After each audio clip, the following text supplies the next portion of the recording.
Good afternoon, everyone. Welcome to the GRIPS Lunchtime Seminar. My name is Narishige Michita. I teach International Security Affairs at the National Graduate Institute for Policy Studies, or GRIPS, based in Tokyo. I'll be serving as your host today.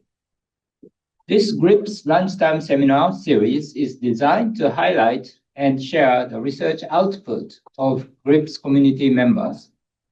Please understand that we are recording this seminar and will post it on the GRIPS YouTube channel later. Also, please feel free to have lunch while we speak. Today, we have invited Ms. Cheryl Rita, visiting fellow at GRIPS, to discuss blue economy development in Malaysia, aligning the ASEAN regional agenda with national benefits. Cheryl is a research fellow and head of the Center for Straits of Malacca at the Maritime Institute of Malaysia and currently a visiting fellow at GRIPS. Her research focus is on the blue economy framework and assessment, with some of her recent work including coordination of a nation's national state of the oceans and coasts report. Cheryl completed her master's degree in marine science, policy, and law from the University of Southampton in the United Kingdom and bachelor's degree in marine biology from University of Malaysia, Terengganu, and a diploma in multilateral environmental agreement from the University of Eastern Finland. We have also invited Dr. Yusuke Takagi, Associate Professor at GRIPS, as a commentator. Cheryl and Yusuke, welcome to the GRIPS Lunchtime Seminar. So, Cheryl, how are you enjoying your life in Japan? Thank you very much, Michi. I had a great time. In fact, I'm almost completing my 3 months here at GRIPS. 1 more week to go. Oh, but it was fantastic. Oh, I didn't we miss you. Oh, yes. I will be missing GRIPS as well. Yeah. So how's the life in Japan, Tokyo? Oh, I enjoyed the different, I think from a little bit from summer to now going into colder weather. Oh, yeah. And finally seeing some autumn, change in the colors of trees around. So I really benefited from the different phases, I think, and the food. And sightseeing. Leaves, leaves on trees in front of GRIPS, and they are turning beautifully red right now. So it's a perfect time to visit GRIPS, right? Yeah. And so where are you from? What have you been doing at GRIPS? I'm originally, I don't know if Malaysia as a whole is not that big. I'm originally from Perak, a state which is about slightly more than 2 hours from Kuala Lumpur. But which direction? To the northern side. Okay. And so it's in between Penang and Kuala Lumpur. That's where I am from. So between two major cities. It is very well known for amazing food. In Malaysia, if you go to Peninsula, ask anything about Ipoh, Perak, they say the choices of food is amazing. Wow. And it's cheap. I should visit. But I've been staying in Kuala Lumpur over more than 15 years now. So more. You like the city? Got used to it now. Okay. All right, Yusuke, so what kind of research are you conducting now? You are a specialist in the politics in the Philippines, and I was in Manila 2 weeks ago. Yeah, I was there last week. Oh, okay. Yeah, I'm working now on energy governance in the Philippines. Okay. And my focus is very much now, to my surprise actually, investment environment of the energy sector in the Philippines. So something to do with the South China Sea or West Philippine Sea. So what kind of sources of energy does the Philippines have? Oh, there are many, but one maybe interesting feature is the geothermal. Which is not so common in Japan so far. But in the Philippines, geothermal is a big one. Because of that, they can claim they are the big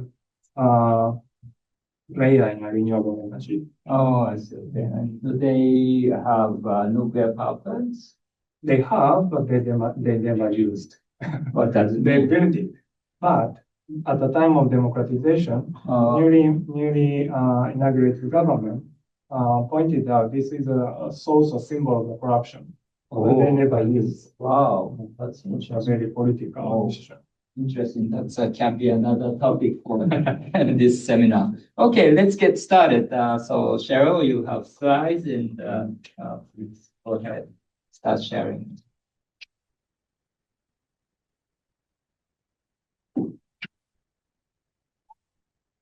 Great, we can see it nicely. Thank you very much, Michi, once again for the candid opening, and I'm really delighted to be here sharing with you the work that I've been actually initially started in Malaysia itself. That's why I want to share with you the topic on blue economy and what Malaysia has been doing in relation to the developments in ASEAN. But my visiting fellowship here in GRIPS was to further continue that work and try to benchmark with other countries outside ASEAN, especially Japan in this case. So this presentation will be very much linking Malaysia as a case to developments in ASEAN and how things are moving in terms of policy advances on this particular topic. So that's why the title I use is Aligning ASEAN Regional Agenda with National Benefits. You'll see that I've used some photos there, and when we talk about blue economy, pretty much all the activities that are happening in the ocean counts under blue economy in one way or another. But whether it's sustainable and how do we proceed further on these maritime sectors is something that countries in ASEAN is giving more and more attention now. But before that, allow me to also perhaps say a few words from the background from where I come from. I'm actually a scientist by background, but I've been working with MIMA, which is a National Policy Research Institute under the Ministry of Transport Malaysia. So we're non-profit based, fully funded by the government. And our role is to advise the different the ministries and agencies in Malaysia on maritime policy matters. So our studies, it does not involve scientific work. It is more policy analysis. But to get the information, we work very closely with all the ministries and agencies on related to those topics. So within MIMA itself, there are 5 research divisions. I am currently the head of the 5th one, the Straits of Malacca Center. But there are 4 other centers that looks into the different aspects of maritime, which includes economics, environment, law, and security. Straits of Malacca is specially formed to look into matters in the waterway in terms of everything, shipping, ports, environment, security, and so on, because we are under the Transport Ministry. So a little bit of background as to, you'll notice why I'm saying certain things in the sense of the research, because of the background of our institute. So allow me to first just project to you here, when we speak about ASEAN, there are 10 countries, but now we are 11. Just at the last ASEAN summit in Kuala Lumpur, coincidentally, I'm from Malaysia, and Malaysia was the host of the ASEAN, was the chair of ASEAN in 2025. And we signed the entry of Timor-Leste into ASEAN on the 26th of October in Kuala Lumpur. So now there are 11 countries. And I believe there was a statement from the Prime Minister of Malaysia that stated, we can see that the ASEAN countries compose of countries with different backgrounds, different levels of economy. And it doesn't matter if one country or if several of the countries are doing better than the others. The aspiration is really to bring everyone on the same platform without looking at the different GDP status and so on. That was really the aspiration, and hence Timor-Leste's entry into ASEAN now. I think that's important to acknowledge. Now quickly, because I'm talking about blue economy, and usually when I use the word blue economy, you'll be surprised when I talk to some industry people or so on, they will say any economic activities from the ocean, it means blue economy. But if you look at the definitions and so on, of course, we see that more and more land-based sectors are now shifting towards ocean, right? There are more attention given because maybe increase in population in Southeast Asia is one of the factors. They're slowly moving into getting, generating income from the ocean sectors. And for countries in ASEAN, it could include from shipping routes to facilitate trade, to living and non-living resources, and also key infrastructure, population centers, business centers, which are now all based in coastal areas, more and more. So everything is now shifting towards the coastal and marine areas. And we have to acknowledge that these sectors, when they come together, there is a multiplier impact in terms of economic value generated for the states. Now, I was saying, usually when I say blue economy, people will quickly mention that it means any economic activities. But the essence to really understand when we say blue economy is to understand sustainable economy generation, the term blue there. Some people use the word ocean economy, but in ASEAN, we call it blue economy. It's pretty much the same meaning. And why is it gaining momentum at ASEAN level itself? Is because if we look at the data and statistics available, almost 30% for some countries, almost reaching 30% is the GDP from oceans. So that is interesting, and I'll show you some of the data that we have compiled on this. So it's diverse between country to country, but it can reach for some countries to almost 30%. That's a huge sum, right? In terms of fisheries, globally, in this region, about 20% of the global fishery production in terms of fishery and also aquaculture comes from this region. Hence, it is important to look into this, and this is one of the traditional blue economy sectors, usually we say. Shipping, fisheries, these are traditional blue economy sectors, tourism. More than 90% or almost 90%, I think for Malaysia specifically, we say about 95% actually, of the trade are carried by sea. Again, makes it a very important region to talk about blue economy. And in terms of policy momentum, I will also be sharing with you that, while we have got actions at the ASEAN level, increasingly countries in ASEAN member countries are also adopting their national policy framework in support of the ASEAN regional framework on blue economy. And most of my work the last few years has been very much focused on this aspect, to translate that into national policy documents and so on. Let me now define blue economy to you. In a layman sense, I've already described it, but ASEAN has a definition for blue economy. It's quite a mouthful. It's quite a lengthy definition, but basically it emphasizes on the need to have integrated, holistic, cross-sectoral, cross-stakeholder engagement when we talk about sustainable, inclusive blue economy as the new engine of growth for ASEAN.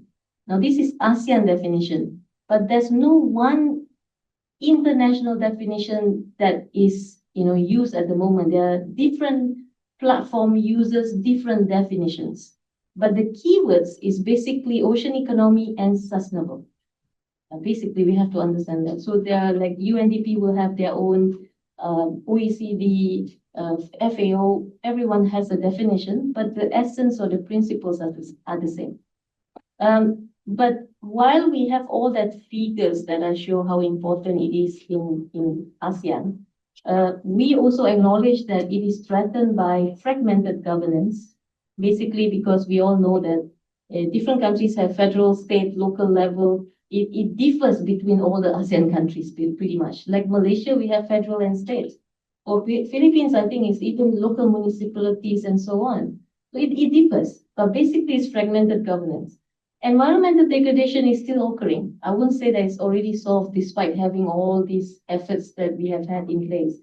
And we need to put that in consideration because the more and more we start doing economic exploration in oceans, the more, if we don't do it in the proper way, it's going to affect environment again, right? Climate change is another factor that has to be considered. In many cases, we have limited financing in the region and also data. In terms of Malaysia, sometimes we like to say the data is there, but it's everywhere. So it's kind of difficult when you want to try to make a proper decision making, you have to find all the data. Socioeconomic inequalities, another factor.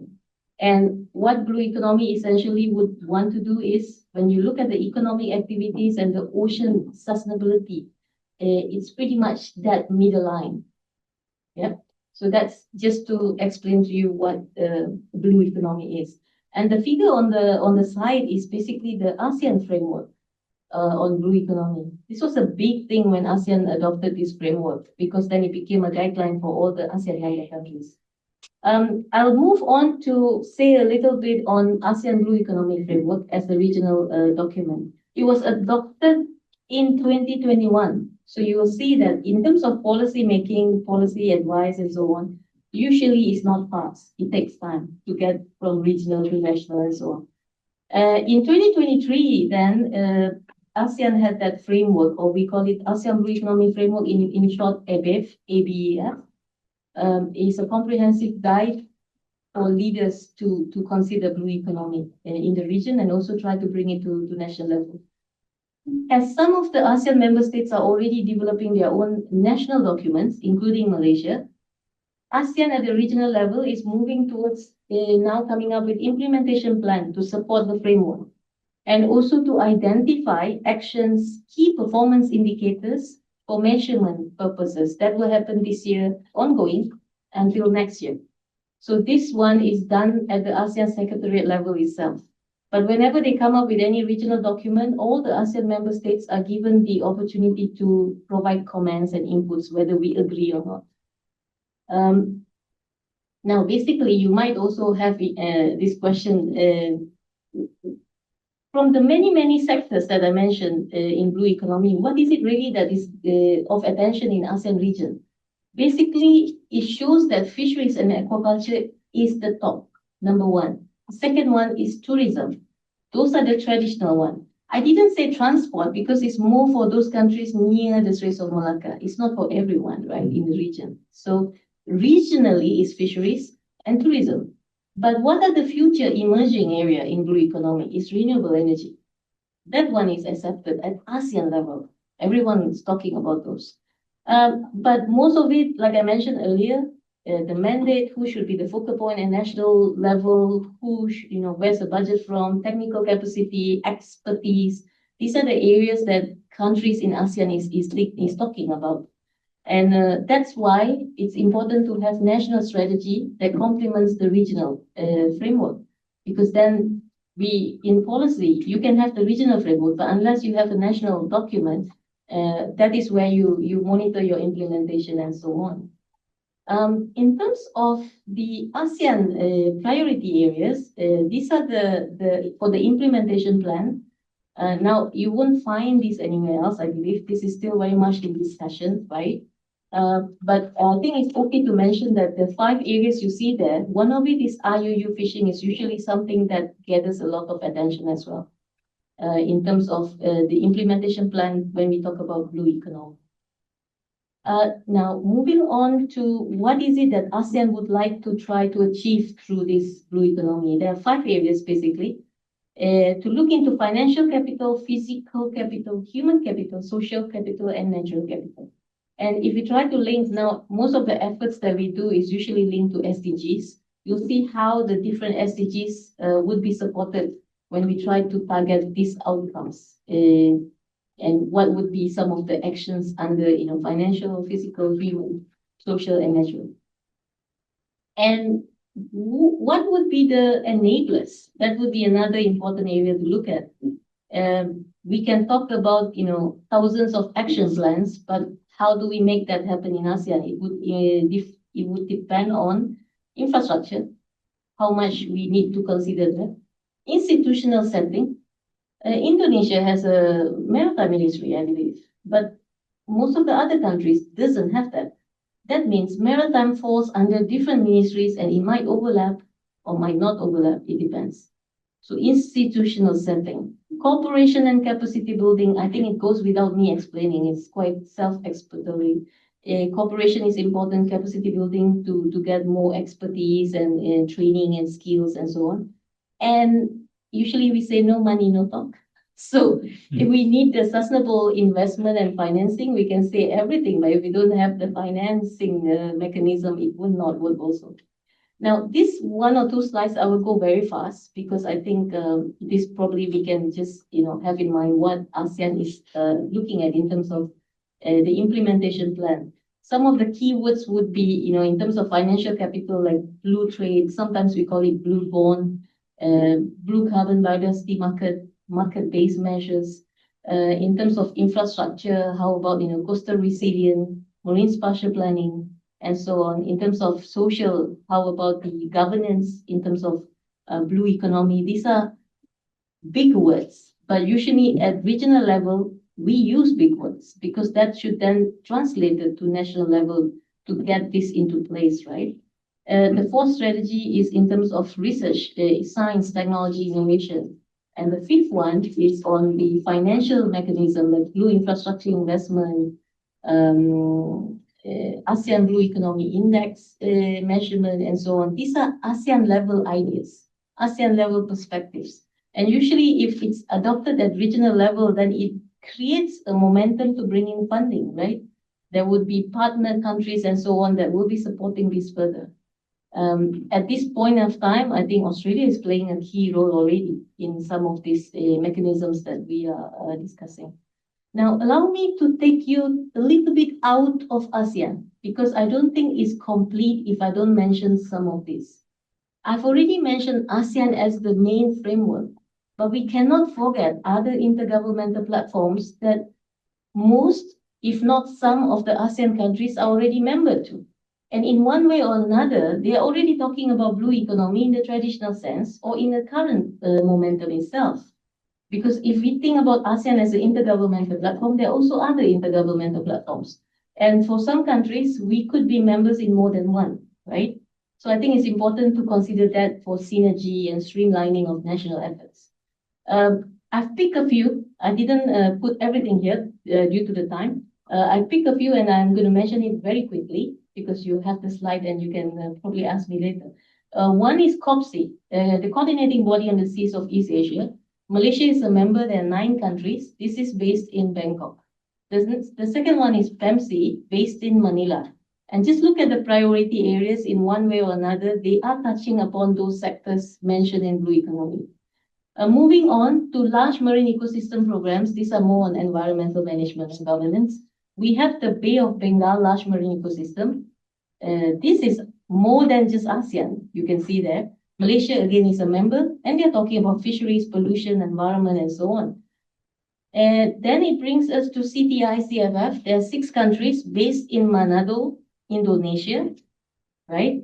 And again, Malaysia is a member with 5 other countries, and the goals, again, do link to blue economy.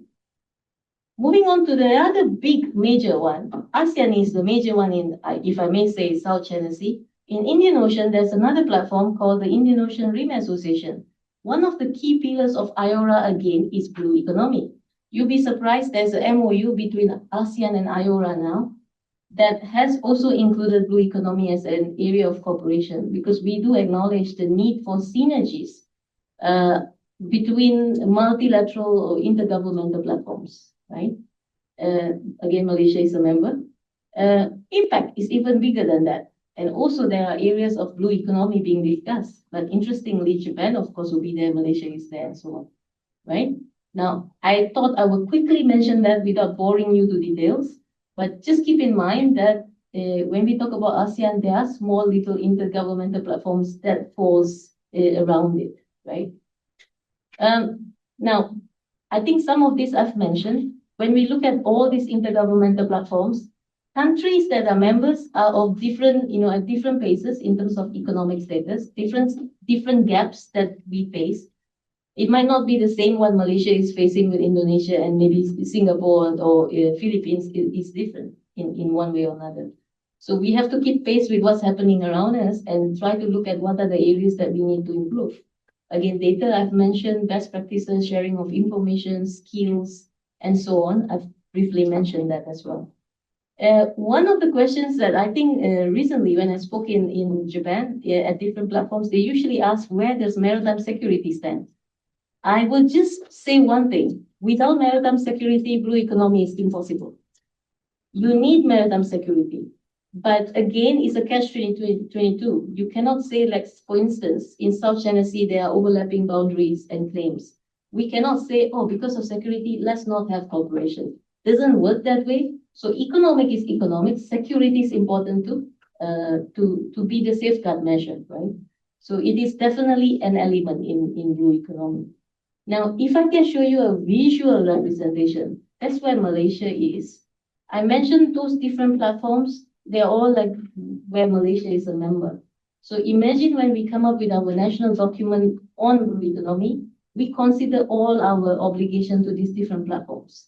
But luckily, the different platforms have pretty much said the same things about, fisheries has to be sustainable, tourism has to be sustainable, those kind of things. So we have to consider all these different policy platforms. There's usually overlaps. You'll see one on the side is IORA. I mentioned earlier, Indian Ocean. The other one is ASEAN. Just to show you, if you look at the list within the platforms, you will see overlaps. That's why probably ASEAN and IORA has a MOU, right? And Japan, I would like to mention, Japan has come very strongly in the sense of cooperation with ASEAN since 2024. Japan government has signed directly agreements or memorandum of understandings with ASEAN, one on blue economy, the other one recently this year on blue carbon, which is part of blue economy also. This is the small excerpt of the MOU between the ASEAN and IORA. We have a copy that has one of the pillars for cooperation on blue economy. I think this is huge because these two platforms are huge by itself, and having that memorandum is crucial. May I also mention at this stage, MIMA has this year been accepted as a center of excellence under IORA. So again, we play a crucial role there to further advance blue economy. That's why I picked my topic at GRIPS to be on advancing blue economy in that sense. Now, very quickly, again, I'll mention, I stated just now, in Indonesia, maybe there's one ministry that looks into maritime. But in other countries, you will see overlaps. For instance, if you're talking about tourism, maybe more than one ministry is involved, right? Coordination mechanism is important. At the same time, when we start national engagements on this kind of thing, they usually ask who should be the focal point, who will be the champion at the national level, and how do you bring different ministries together to the same table is important. For MIMA, you will see if you recognize the first photo, that is the Minister of Transport Malaysia. You might see me in one of the photos. Basically, what we do is we champion a lot of discussions specifically on maritime transport. So we run those kind of engagements to make sure that in the whole exercise of blue economy, we are playing a crucial role in that sense. But this kind of engagements has to be not one or two, but by hundreds of engagements to make sure we bring everyone on board. So this one was done in 24, end of 24, but it has been continuously happening in smaller or bigger platforms. I also like to flag to you that before we got into the national policy document, MIMA did the academic study several years back, and this report is available online. At one point, we were saying, okay, we started talking about blue economy, but how much is each of the ASEAN member states' contribution from blue economy? There was no baseline. And if you look at national GDPs, usually it's published as a whole. No country will mention, oh, this much from the whole, but this much is specifically from marine. It's difficult to find that information. And if you cannot get that data, how do you monitor progress? So this project basically, although done on an academic basis, put together a report to look at similar template use and putting figures for each of the countries that was involved, baseline. So you see that most of the baseline blue economy data at ASEAN level comes from this particular study. For the study, like I mentioned, we standardize the sectors that we use, current sectors, and then emerging sectors. Countries were able to pick their own, but then when we use the same methodologies, easier to benchmark in that sense. This is This was a big document. You can imagine 10 countries involved. Coincidentally, we had China also and Korea in this exercise, but we didn't have Japan for some reason, because we wanted to take some ASEAN countries and some more developed countries and compare. And at that point, we found that Malaysia GDP from the oceans was at about 23%. But there are countries that are higher than us, depending on what they focus on, right? So very quickly, this particular full document is also available online on PEMC website. This was done in cooperation with PEMC and funded by UNDP. After that, we didn't stop there. We went on to work further with experts at national level, and there is a position paper on blue economy, full document available online. I was one of the contributors to this particular document. Very comprehensive, but not yet a national policy, I may say that. It's a national compilation, but not a national policy. Then it got more momentum from those exercises that we have been doing. Later part of August, in August 2024, the Ministry of Economy Malaysia picked this up and became the national focal ministry in Malaysia to come up with a national policy document. So we are currently working on this. So my experience from Japan is going to be very valuable when we go back and finalize this document. So there will be, hopefully, early next year, the government will adopt this particular document on having, so that means Malaysia will be one of the few ASEAN countries with a national policy or blueprint on blue economy. And what we are trying to do is basically, from what the economic value now is, we hope that that particular national policy will bring us to high-income countries, hopefully, by 2040. That is the target. And while I was in Japan, Malaysia hosted the third ASEAN Blue Economy Forum. Yes. And this one, again, was an important event because it steers the way forward for ASEAN level discussion on blue economy. So I believe next year it will be Philippines taking over, so it will be interesting then. And also, of course, our national Malaysia plan, which is a 5-year plan every 5 years. One of the important areas that Malaysia has put in there is blue economy. That means more funding should be coming from the federal government on blue economy. Few more slides to go very quickly. This one I think you have a copy also. So basically, we are looking at, although we are working on the national policy, we have to make sure that we try to benchmark with other countries that have either ocean-related policies or specifically blue economy policy and see how well we are doing. So we do benchmarking in that sense. And one of the things that I focused on here was to benchmark with Japan. So I had the opportunity to meet different diverse government agencies in Japan and try to talk about their experience related to the ocean governance. Again, this I think I'll just skip because it underlines those best practices from the different countries.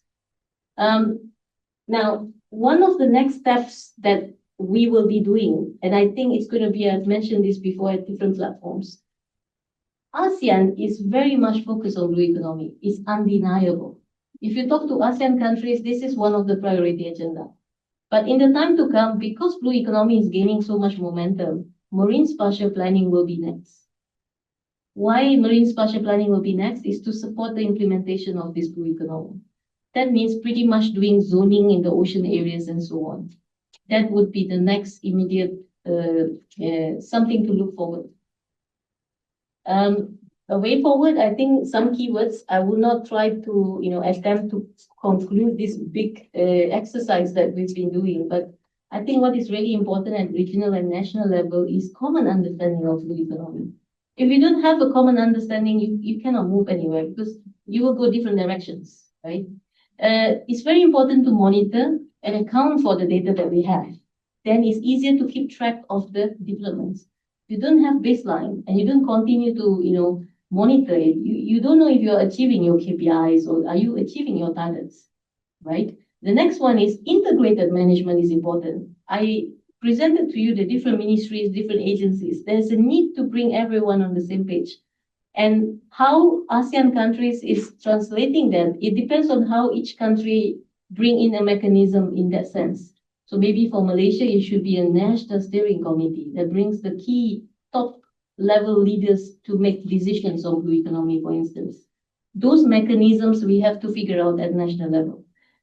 Harmonized policies that we have, there might be conflicting policies or overlapping interests. We need to harmonize that. We need to look at risk assessment when we talk about blue economy sectors. And we cannot forget data, science, traditional knowledge, because we talk about ASEAN countries with, some has much more traditional knowledge than some others. Some have more science than some others. But those are the key areas that I think has been agreed or accepted at ASEAN level. And with that, I thank you very much for your attention. Okay, so let me open the floor for Q&A and questions and comments. But let me first invite Yusuke to make some comments and ask some questions. Yusuke, the floor is yours. Okay, thank you very much for this great opportunity. Thank you very much for your very wonderful presentation. I totally agree that we should promote a common understanding of the blue economy. And in your presentation, I hope today's discussion is one of the foundations to build up a common understanding of this topic. And maybe I want to go to the question now, and I have 4 questions for your presentation. And not only for your presentation, but also the topic itself. As you said, that the blue economy was in the momentum, and used as a roadmap from 2021 to onward. But actually, in my observation, the momentum for blue economy was not in a smooth way, in my understanding, because the momentum for international cooperation, regional cooperation, is facing a kind of challenging moment, especially the geopolitical tensions, and the amazing change, and atmosphere for the multilateral diplomacy has changed drastically. So how do you observe the kind of momentum? I mean, the assessment at this moment. How do you see the economy's momentum? And specifically in line with that, what's the strategy of the finance of this project? Because it's very, very, it costs. And that in 2021, we always talked about finance, how to finance a sustainable project. Even the private sector thought about it. And now that kind of momentum is, in my observation, I don't say it's gone, but it has a different momentum, in my view. So I want to know your view about this. And another issue is that you pick up several topics under blue economy. And interestingly, you mentioned IUU fishing is one of the focal points. And that is my observation too. And this has something to do with this question. Like when you think about cooperation among many countries, people tend to highlight opportunity, but actually opportunity doesn't work well. Rather, crisis generates the kind of momentum for the cooperation. And IUU fishing is one of the crisis or challenge. So, and whenever we talk about blue economy, we tend to talk about opportunity. But I don't know whether we want to change our behavior to grab new opportunity because, it's like a cost and benefits we have to calculate. And then usually crisis prompt us to do something different. So give us some, crisis threats, which may prompt us to work harder on this topic. That's the second question. And third question is, I really appreciate your introduction of the multiple multilateral forum aside from ASEAN. And my last question is, you said that you mentioned Japan-ASEAN cooperation, but in a broader context, of course, Japan has a free and open Indo-Pacific strategy and our vision. And what's your view? I mean, what do you think about Japan's role in the picture to promote blue economy? That's a kind of very open question, but the other question like that. So that's all. Thank you very much, Cheryl. Thank you, Yusuke, for those important questions and not easy questions. Some of them are, but I will attempt to answer those questions. Let me come from the first question you mentioned. In terms of the roadmap that I presented we do acknowledge that the geopolitics currently is not as stable as we want it to be. quite an open understanding now. There are threats from everywhere. There are conflicts even within ASEAN. If you look at Cambodia, Thailand, right? We managed to bring it at ease. It is sparked again, and we're trying to bring it at ease again. And the role Malaysia is playing is basically as the chair of ASEAN. So that means once it's over, December, this year is over, it will then fall into Philippines in a way, right? But having said that, I think overall, in the sense of what we've seen from the recent ASEAN summit in Kuala Lumpur and so on, in ASEAN itself is not a major issue because we are all on the same page, basically, when it comes to blue economy. There's no country that's saying within ASEAN that I do not agree with this. So that is the box is ticked that everyone is on the same page. So it's easy to talk in the same momentum in that sense. But outside it, we do acknowledge like we have major players like China. We have Korea also, you know. Japan, I will try to answer another question we've posed on Japan specifically. US used to play a greater role in the sense of participation through US aid and so on. That no longer is there, right? We have to acknowledge that. But having said that, Australia is coming in as one of the major players now. Australia is very involved on environmental cooperation. So there are some aspects that's already taken by strongly by Australia's participation. So in that sense, I think even if we talk about China in this sense, when it comes to blue economy, I personally, I would say they're very supportive because it's economic. It's economy, basically. So that's the values that they're looking at. That's why I mentioned at one point, security is important. We have to also remember South China Sea is not an easy area. There's overlapping boundary claims that is going on. But somehow, in terms of, geopolitical situation and blue economic cooperation doesn't seem to project the same situation at this point of time. Blue economy is moving fast forward. There are gaps, but it's not caused by geopolitics, from what we've seen. Because when ASEAN, that's why I emphasized in my presentation, beginning with ASEAN, then comes the other players around me. So within ASEAN, I don't think it's a major issue. But of course, we have to, look at this from time to time. And I believe so.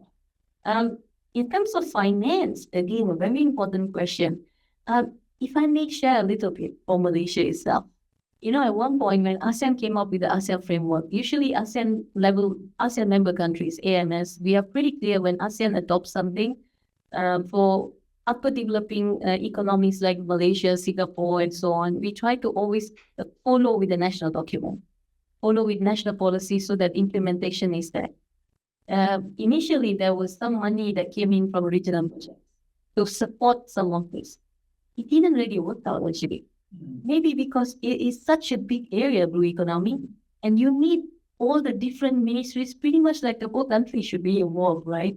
Because you're not just talking about fish, you're not just talking about tourism, you're talking about everything now. It didn't work out. Then I think the government probably saw this, and what happened now is it's working because it's funded by the Malaysian government. The policy document that I say we're working on is funded by the Ministry of Economic. That means the buy-in is already there. It's not a hindrance.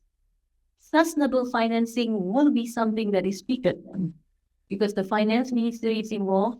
And also that's the reason why I mentioned in one of my slides that the 5-year plan in Malaysia has put it clearly, blue economy is a priority area. It is to facilitate finance. Because unless it's a priority area within the national 5-year plan, it's not easy to get even government funding. So when it is listed as such, that means finance ministry will look at those, and when ministries or agencies ask for related funding, it is given priority. Because they know by the end of the 5 years, there should be outcomes, deliverables. So in that sense, I think the finance mechanism at the national level has pretty much figured as a start. But of course, I won't say everything is figured. As we move towards implementation, of course, more and more funding will be required. And we are currently at that stage where stakeholders are asking, if I do this sustainably, can you add my funding at the local, national, state levels? So those are the discussions that are ongoing towards the adoption of this portfolio. Once it's adopted, I think that should be sustainable financing figure to support you. So basically, I'm saying we try to get external assistance on doing a national endeavor. It didn't really work out until we ourselves do it at national level. It is now working in that sense. Easier to coordinate, easier to streamline, easier to talk to you, because the mandate is from the federal government. So that answers the second question. On the third one, this is a very interesting question because I believe IUU fishing is not something new that we start discussing now under the economic wide. It's like a traditional threat area that we have been discussing whenever we talk about fisheries and resource. And especially, it is almost a sensitive area when we talk about fishery resource in South China Sea, and when it comes to overlapping boundary claims. So it's a traditional area that those countries involved, including Malaysia, is very much involved. It just got easier attention within the Blue Economic Framework for cooperation between countries. Now, we have to acknowledge that if the fishery resource is found in our territorial waters or our EEZ, we do not think we want to welcome, external engagement into that. But when it comes to transboundary, that's why IUU became one of the important priority area, because to promote or continue on enhance, if I may say, transboundary cooperation on fisheries. Even I know, if you try to ask from ASEAN member countries, can I have your fisheries data, full fisheries data? Which area do you have fisheries? We would know, but we will not share, right? Yes. But in terms of transboundary cooperation, is like if the Japan fishing vessels are coming into Malaysian EEZ, for example, it becomes something to cooperate between G2G area. So that is why I think ASEAN gave this priority as one of the, within fisheries, IUU will be one of the transboundary cooperation areas. So opportunities versus, crisis or challenge. The other area that is probably not so obvious at this point, but it's increasingly being discussed, is climate change. Climate change, I think we need more expertise for some reason. And we know it's happening, but do we have enough data and information to show that in every sectors, when I mention blue economy, fisheries has impact, tourism has impact, to the extent that even ports and shipping actually have impact. If you have sea level rise, your port infrastructure is going underwater, right? Because initially maybe we think deeper vessels can come in. No, not really. But what the port infrastructure? So climate change in one way or another has impact on blue economy. But we have enough information. That's why the risk assessment is important. I think one area, if I can give one more example, is blue carbon. I think Japan is one of the champion or the pioneer when it comes to blue carbon and carbon credits and so on. You have people working on that specifically. We want to work on it more, but we don't have enough expertise. We need that information. And yet, if you look at mangroves areas in terms of blue carbon, Malaysia is one of the top countries, besides Indonesia and so on. Japan, I think, is more in the sense of seaweed and everything, right? But the resources are really in ASEAN countries, if you really look at it. Natural resources, mangroves, coral reefs, all this. But we need that information. We need those expertise. And when we better have those kind of information, it gets easier to support the management and decision making, right? So those are the crises and challenges that we acknowledge is there, but that's why we need to work with other people. So that's to answer the fourth question. And the third question, the fourth one is, this is pretty much one of my favorite areas actually. Not many people highlight, usually if you hear people talking about policy, they would talk about one particular or two platforms, ASEAN, IORA, just IORA, ASEAN, just ASEAN. It is my favorite way of making you feel that it's not as easy as that. So I underline the different intergovernmental platforms.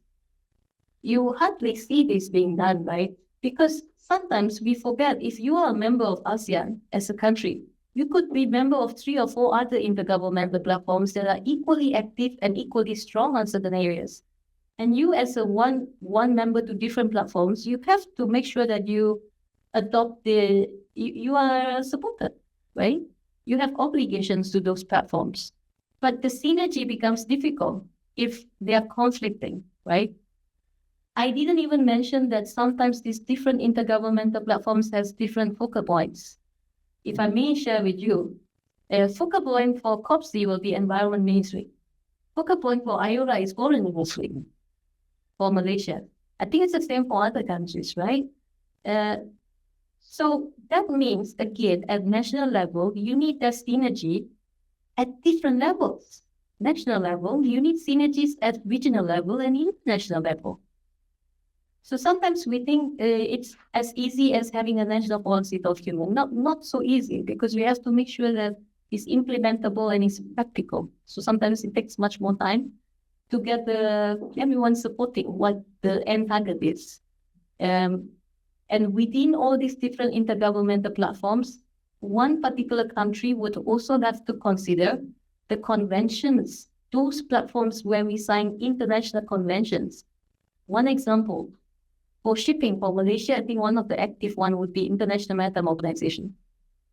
They are very active now on addressing decarbonization from shipping, for instance.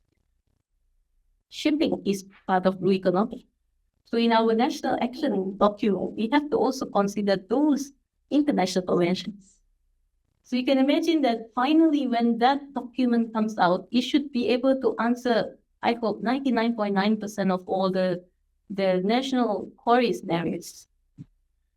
So you can imagine the amount or level of engagements that we have to do. It didn't happen in 1 year or 2 years. That's why on purpose I put in my presentation the different academic studies and then the college position paper, and then finally that's slowly coming to the national document. It took a few years. I remember, just to consider, I remember when I first started talking about blue economy, it was in 2015. Now it's 2025. All right, so let me open the floor for Q&A now. Please raise your hand if you have any questions or comments. We'll bundle several questions together. So just we have one. Okay, and if you viewers online, if you have questions or comments, please write your questions or comments in the Q&A box with your name and affiliation, and read it to Cheryl. Okay, please, question. My name is Ayu, and I'm also Japan Foundation Southeast Asian Fellow. As a first batch, we're very happy for the opportunity. This is a very great momentum to talk about blue economy. For me, I consider there are 3 reasons why it gained more momentum now than ever. First of all, ASEAN has always been, the capital of these maritime. 1/3 of the global trade is actually passes through the ASEAN maritime spaces. Secondly, because we've seen the tensions rise between the US and China's presence in the region is getting lesser and lesser. The US presence in the region is getting lesser and lesser. And at the same time, China is also gaining more momentum with the infrastructure diplomacy we've seen through a Belt and Road initiative, basically. But third of all, I also believe that ASEAN way of solving problem is very unique. Could have been one of the unique multilateral forums in the world. We tend to solve the problems and we talk difficult topics, and then we come to a consensus pretty much all the time. Unlike the European Union, for example, when England and UK is actually leaving the EU, we have our own way in solving problems or domestic regional problems. It's either solved or to be continued. Right, the discussion is to be continued. Like some of the hydropolitics that we've seen in the regions, for example, the Trigas, the Sesan, Sempok, and Sekong River disputes, or the Mekong River disputes in the region, is actually frozen discussions and to be continued. So that's the ASEAN way. Also, at the same time, we have seen, just like in ASEAN Summit, successful discussions also came through. So for me, I would consider that less of the external pressures towards ASEAN. It's more into the politics, the domestic politics. So I wonder if it is one of your discussions to talk about hydropolitics or domestic hydropolitics in your research. How do you position these topics in your research? Secondly, I also, would like to point more about the role of local government. I came from Gorontalo, next to Manado, where one of the these partnerships actually having headquarters now. So I would say that we have been working very closely with the Philippines government, especially for the Navy, to do monitoring. We have a joint training. And I also see there is a clear need of local government roles, especially for the exclusive special economic zones. They have the most proximity to these types of initiatives. So I wonder if that also, became one of your discussions in your research. And if it is not, I hope you will discuss the role of, para-diplomacy, the role of local governments in order to implement a national strategy. Because, more often than not, national strategy will be left as a document if you do not consider the really, those who are actually working in the field. That's all. Thank you. All right. Any other, please?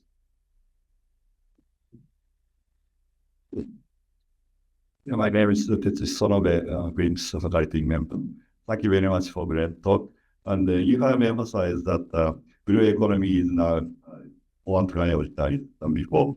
Many other things are recognized. This is increasingly important.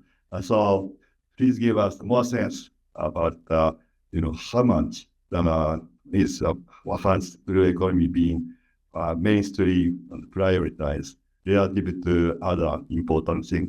For example, the comparison between the ASEAN Blue Economy Forum and the ASEAN Economic Community. So what kind of level of people are attending? And they are attending both of those only the community and not the Blue Economy Forum, something like that. Okay, thank you very much. And I have one question, which is, can you name top three countries which are most proactive in promoting blue economy among ASEAN nations? Okay, so we have 4 minutes left, so please.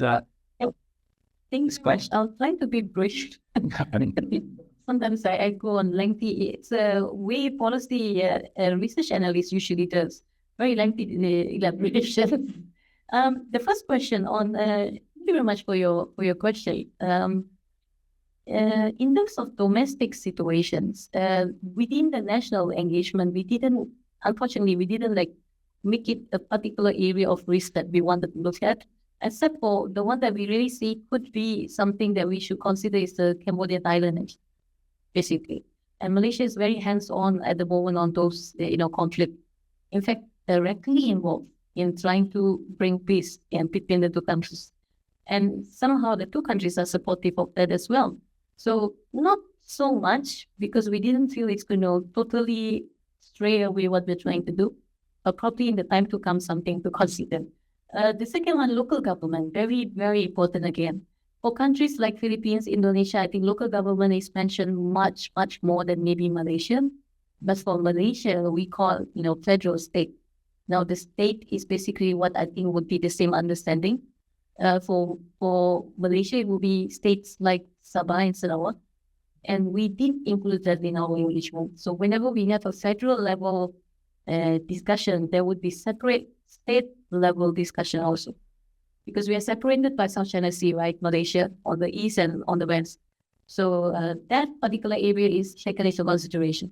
In fact, I think Sabah has been talking directly also to stakeholders from Japan on trying to look at how to advance state level blue economy in terms of technological solutions and so on.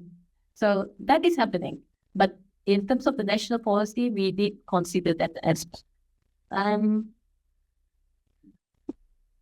The third question was the different levels of, when I say blue economy is at the height of momentum now within ASEAN level, that doesn't mean that ASEAN stopped communicating about some of the other areas. Those are ongoing, but somehow blue economy is being prioritized in many ways.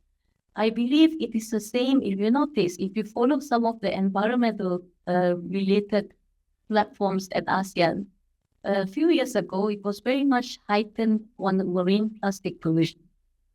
If you really noticed, blue economy word wasn't heard that much. Now it's the same with blue economy. This is, I'm saying from personal observation.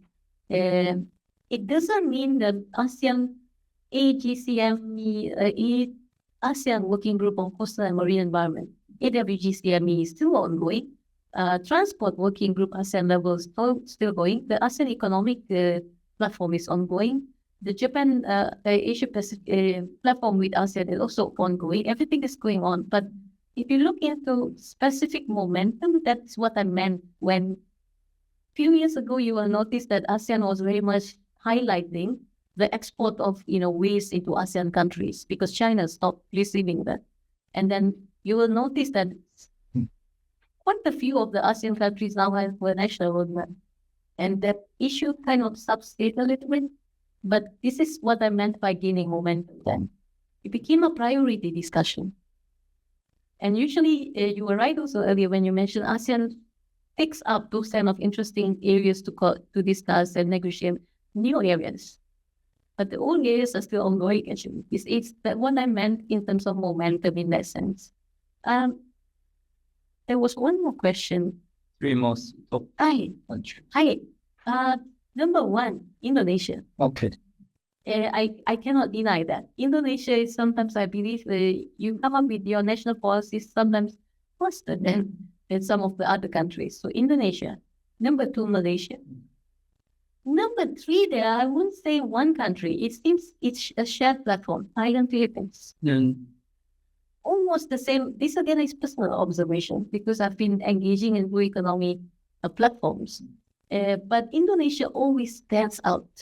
Now Malaysia, and then the other countries. Some of the other ASEAN countries, like I think some have their own, like Myanmar has their own internal thing and so on. But tourism is probably like Timor-Leste is one tourism, and some other countries are on tourism. But broadly, champions of blue economy would be those I mentioned. Great. All right. Thank you very much, Cheryl, for the excellent presentation and the answers to our questions. Hope you keep coming back after you go back to GRIPS and to Malaysia and keep coming back to GRIPS. And hopefully we'll be able to keep in touch. And, hopefully Japan will be able to contribute to this effort that you are taking in promoting economic distribution. So with that, please join me in thanking Cheryl.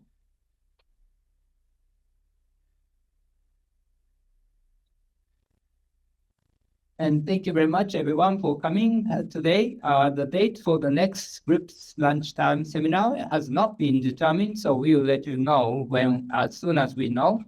And if you have not signed up for our GRIPS newsletters, please do so at this point by using a link in the chat box. I look forward to seeing you all at the next GRIPS lunchtime seminar. Thank you very much. Okay.